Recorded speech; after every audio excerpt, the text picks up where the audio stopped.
Hello YouTube, my name is Plazukas. Today's video is going to be on Nerdrotic and the Critical Drinker drama that's been going on for the past week. And let there be no mistake, they've perpetrated this. This is like the Hillary campaign of the prior election, where all the dirt, all the things dug up, Trump the same way, all the dirt, all the stuff brought up well before they had their elections, just to basically create a narrative that is toxic and that is detrimental to the overall success of the show. Now, I cannot say that their audience is actually going and downvoting these things, but there has been a clear increase in downvotes in historical records ever since Nerdrotic and Critical Drinker and the whole entire organization over there, and it's a big group, have started to be this anti-woke, anti, establishment, core like belief in constitutionalist, idealist propagators.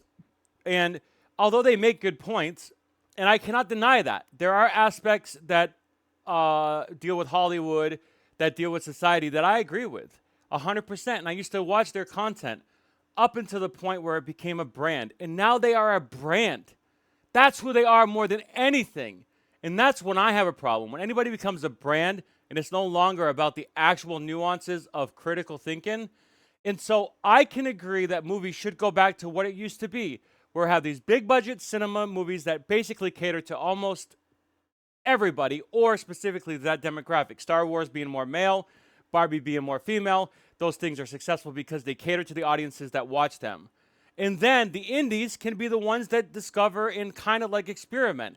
That's what worked before. But now we flip the switch and we have these experimental films, these experimental demographics that we decide to just shoo into Star Wars or to, other properties like Pixar dealing with like women's menstrual cycles and stuff like that, where it's just like overly targeted, overly specific to an audience that has really no interest in watching those things. And Critical Drinker and Nerdrotic has become super successful in the post-Trump era because Trump himself is a brand with no nuance and just basically says things just to incite, violence or to incite, disgruntled mentalities. And that's not dissimilar to what Nerdrotic and Critical Drinker are doing right now. And listen, do they have more nuanced? Are they more critical thinkers than Trump? 100%.